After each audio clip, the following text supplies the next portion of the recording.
This is Dr. Henri Roca with One Medicine Wellness Services, and welcome to Morphing the Mind, Metaphors for Health.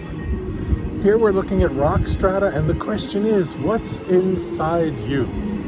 If this is what's inside the mountain, these different layers of rock, they happen to be sedimentary rock, sandstone, siltstone, limestone, chunky, blocky, but laid down one at a time, one on top of the other.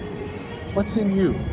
As you think about your life, as you think about your beliefs, about the things that drive your health, your meaning, your purpose, the stuff that really makes you want to do the hard work of health, what is that? What laid down first? And then second, and then third. Now these are very orderly rocks, one right on top of the other. Is that how the inside of you looks? One layer on top of another, all creating this outward being that is you? Or are you more like an intrusive rock, like a volcano?